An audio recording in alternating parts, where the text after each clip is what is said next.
We spend our lives searching for love in the eyes of others. We scroll, swipe, chase, and beg for someone to tell us we're enough.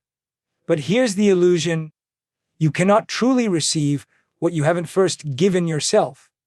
Without self-love, every relationship becomes a desperate attempt to borrow worth from someone else. And borrowed worth always comes with interest. It drains you, breaks you, and leaves you emptier than before. Shetty once said, "We think that if we're loved, we'll finally feel complete. But the truth is, if we don't love ourselves first, no amount of love from someone else will ever be enough." That's the secret most people ignore. We confuse attraction with validation. We confuse attention with love. And in doing so, we sabotage the very thing we crave. Picture this: a man, broken after a breakup, staring at his phone at 2 a.m., refreshing her profile again and again. His heart is shattered, but beneath that heartbreak lies something deeper: the belief that without her, he has no value. This is why the pain cuts so deep. It's not just that she left. It's that he never built love within himself strong enough to survive without her. And here's the contrast that should shake you. Another man, equally heartbroken, sits in the same silence. But instead of scrolling, he opens a journal. He writes down what he learned, what he deserves, what he must change. He is still broken, yes, but his love for himself becomes the glue that begins to piece him back together. The breakup doesn't define him, it refines him. This is the difference between living in illusion and living in truth. Jay reminds us, the way we treat ourselves sets the standard for how others will treat us. Think about that. If you constantly betray yourself by saying yes when you mean no, by tolerating disrespect, by ignoring your own needs, you're teaching others how to break you. And they will. Not because they're cruel, but because you handed them the script. We've been told love means sacrifice, love means compromise, love means putting someone else first. But without self-love, sacrifice becomes slavery, compromise becomes erasure, and putting someone else first means you vanish completely. That is not love.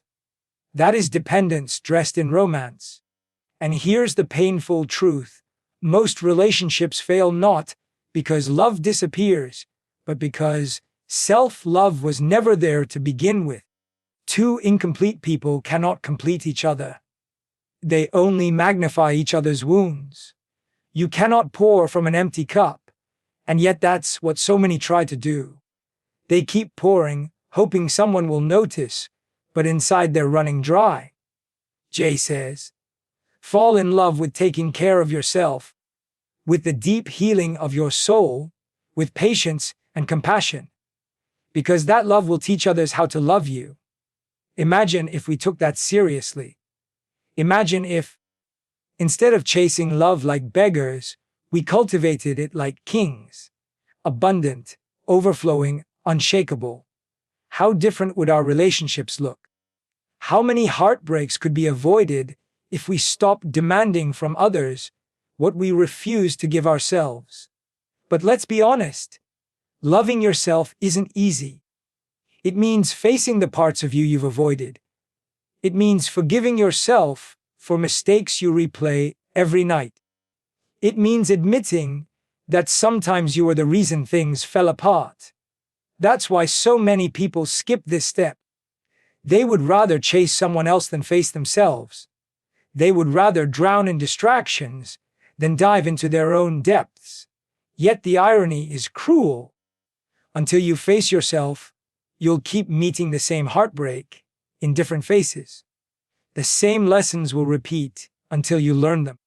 That's why breakups hurt so much. They expose the cracks you've hidden. They strip away the illusions. They force you to see that the love you thought was holding you together was never enough, because the love within you was missing. So what's the choice? You can keep running, hoping someone else will save you, Or you can stop, breathe, and decide that from this moment on, you will love yourself first. Because when you do, something miraculous happens. Rejection no longer destroys you. Breakups no longer define you. Failures no longer bury you. You carry within you a foundation no one can shake. Jay once said, "The most important relationship is the one you have with yourself. Because no matter who comes and goes, you will always be left with you." Think about that. At the end of every day, after every heartbreak, after every success, after every loss, you are the one who remains. Isn't it time to make that relationship the strongest one of all? And here lies the suspense. If you continue chasing love without mastering self-love, every relationship you enter will be fragile, every heartbreak will be fatal, and every failure will feel final. But if you begin here, if you dare to build love within, the entire game changes. Because this is only the beginning. Stillness, compassion, and boundaries. These are the tools that transform self-love from an idea into a reality. Miss them, and you'll stay trapped in the illusion. Master them, and you'll rewrite your entire story. Self-love is not a hashtag. It is not bubble baths, expensive clothes, or selfies captioned with borrowed quotes. Real self-love is discipline. It is structure. It is stillness, compassion, and boundaries. These three pillars form the foundation of a life that cannot be shaken. And yet, most people never build them because they sound too simple, too quiet, too ordinary. But ask yourself this: has chasing noise, running after validation, or saying yes to everything ever truly healed you? Shetty once said, "The more we define ourselves by what we're not, the more we lose sight of who we truly are." Stillness is where we rediscover ourselves. But stillness scares us, because when the world goes quiet, our thoughts get loud. That's why we drown in music, in parties, in endless scrolling, because silence feels like facing a storm. But in reality, stillness is where storms settle. Picture a man heartbroken after losing someone he thought was his forever. He runs from the silence by burying himself in distractions. His days are loud, but his nights betray him. The silence creeps back in, reminding him of his emptiness. Contrast that with another man, equally broken, who chooses to sit in the silence. At first it suffocates him. The memories are sharp, the loneliness unbearable.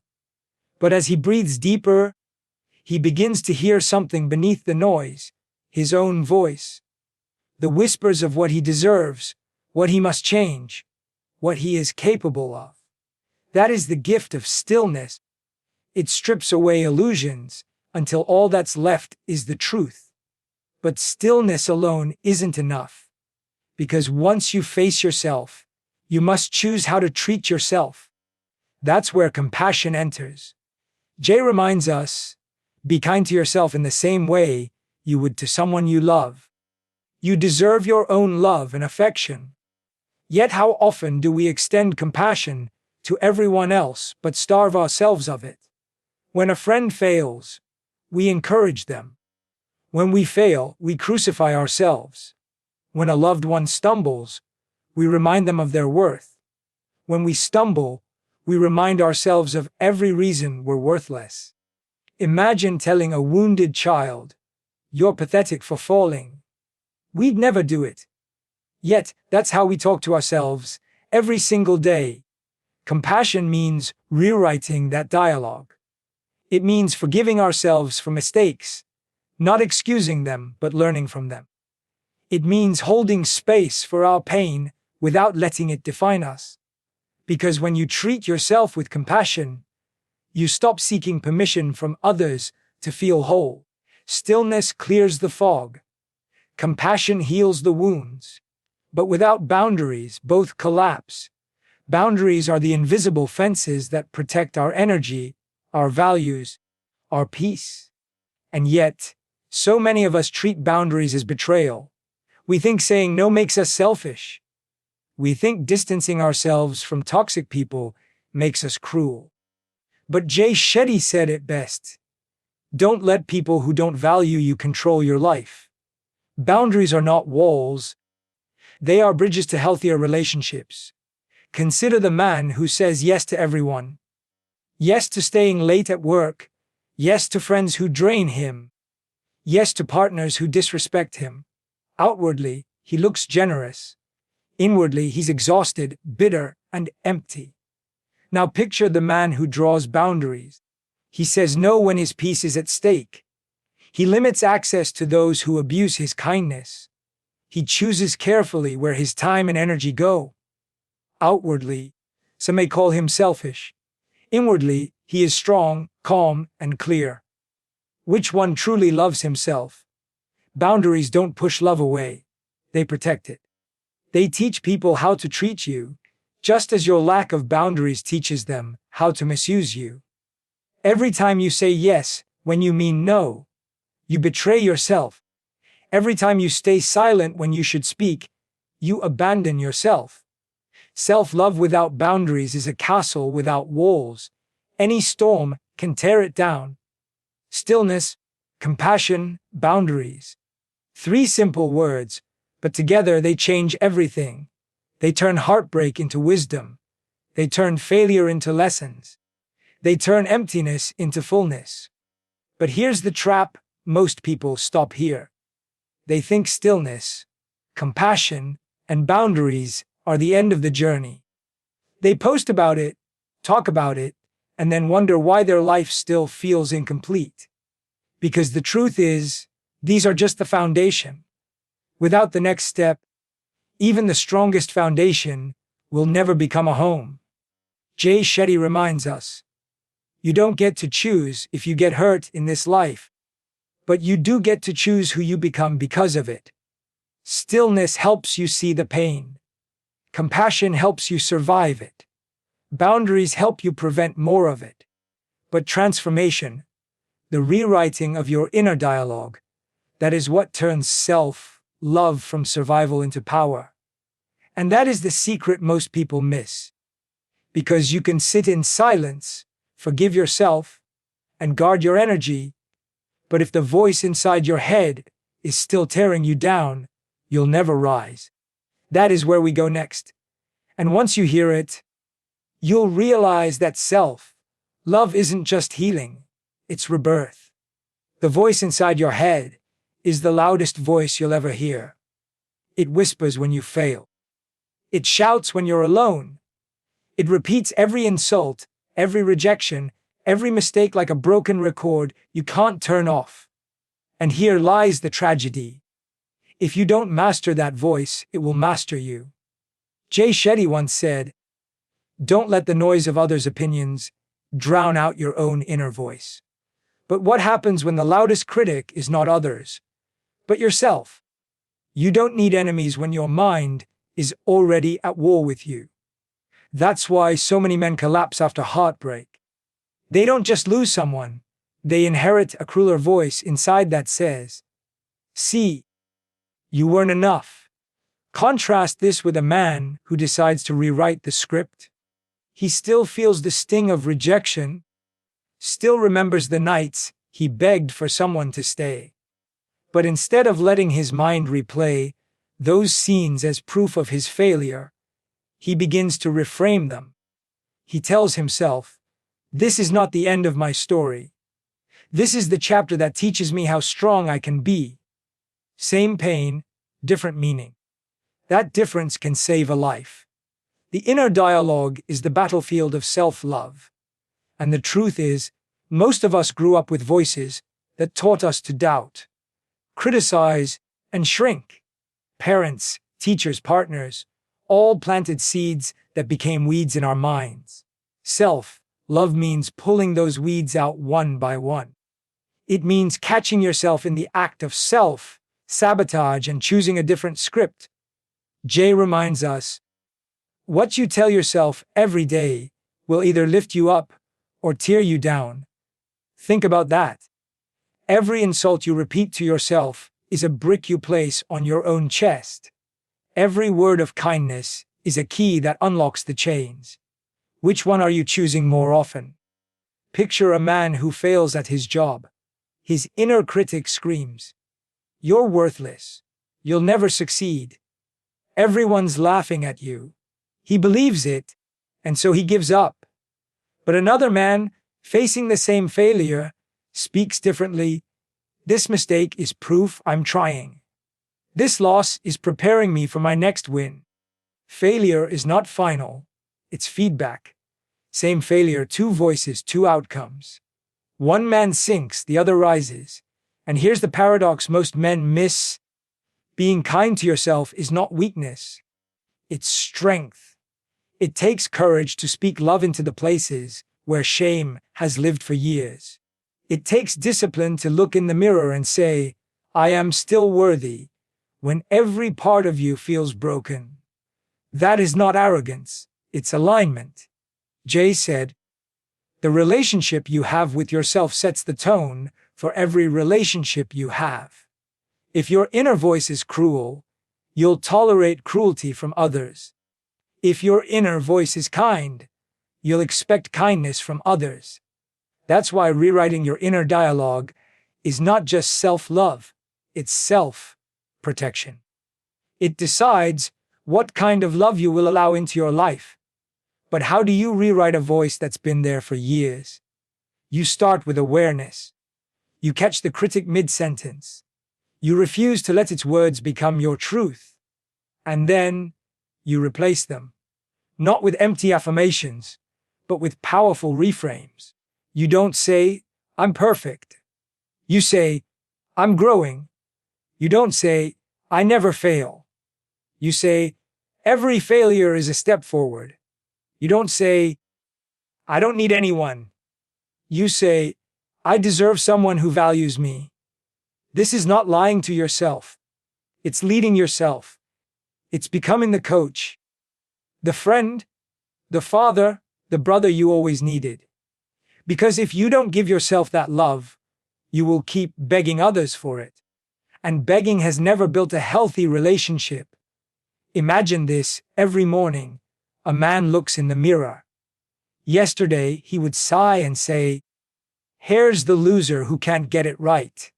Today, he pauses. He breathes. He says, "Here's the man who's still standing. Here's the man who's learning. Here's the man who refuses to quit." That shift may seem small, but it changes how he walks into his day, how he treats himself, and how he allows others to treat him. That shift is the seed of transformation. Jay said, "We can't always change what happens to us, but we can always change how we talk about it to ourselves." That's the real power of self-love. It doesn't erase the past, it rewrites the story. Your heartbreak no longer becomes proof that you're unlovable. It becomes proof that you're capable of deep love. Your failure no longer becomes evidence of incompetence. It becomes evidence of courage.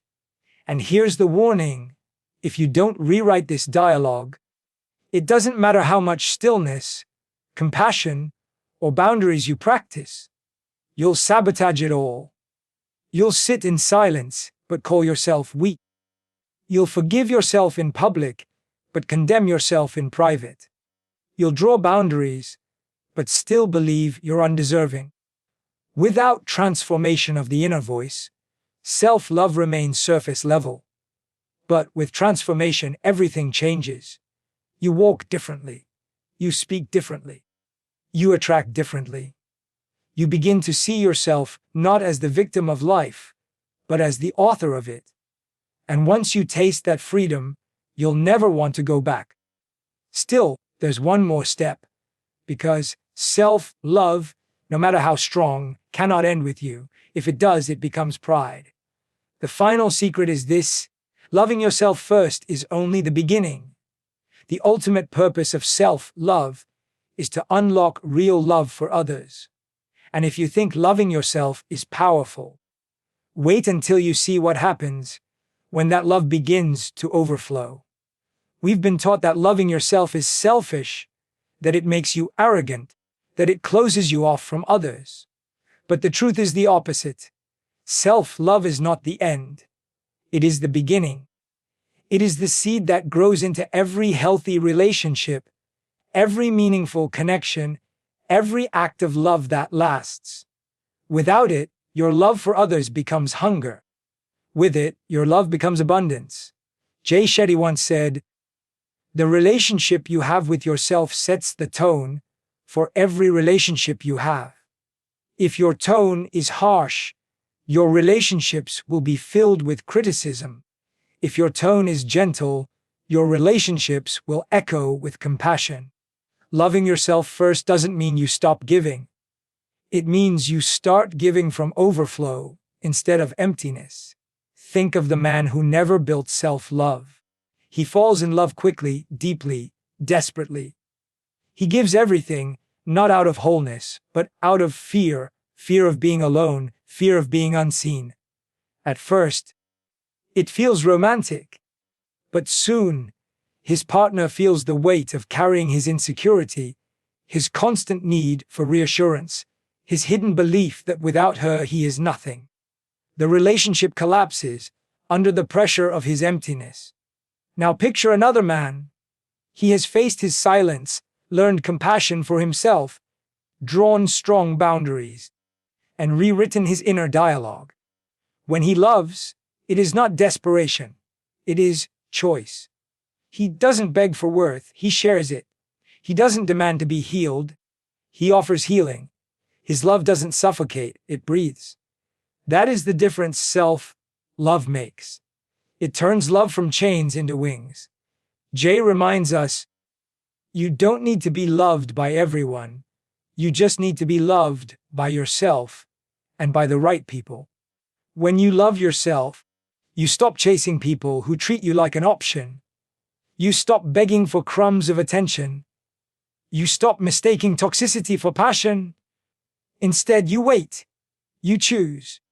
You protect. And in doing so, you attract relationships rooted in respect, not pity. And here's the paradox. Loving yourself first doesn't just make you a better lover. It makes you a better son, a better brother, a better friend, a better leader. Because when you know your worth, you no longer manipulate others for validation.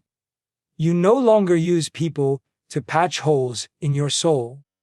You no longer bleed your pain into every room you enter. You show up full, ready to give, not desperate to take. Picture a broken man who finally rebuilds himself. For years, he chased partners who mirrored his emptiness. For years, he repeated the same heartbreaks, the same disappointments. But the moment he learned to love himself, everything shifted. He no longer feared being single. He embraced it. He no longer measured his worth by who stayed. He measured it by how deeply he respected himself. And because of that, when he finally met someone new, he loved differently. Not with fear, but with freedom. Not with desperation, but with dignity. Jay said, "Love doesn't hurt. Expectations, attachments, and lack of self-love hurt." Think about that. Love itself is never the enemy. It's the absence of self-love that turns love into pain. Because when you don't love yourself, you cling, you control, you settle, you suffer. But when you love yourself, you release, you trust, you choose, you grow. And here's the suspense you must carry. If you refuse to love yourself first, every relationship you enter will eventually collapse under the weight of your emptiness. But if you dare to love yourself first, you will discover that love is not about completing each other. It's about complementing each other. It's not about losing yourself. It's about finding someone who celebrates the self you've already found. This is the ultimate transformation. Self-love isn't selfish. It's sacred. It's not arrogance. It's alignment. It's not the end of love. It's the beginning of real love.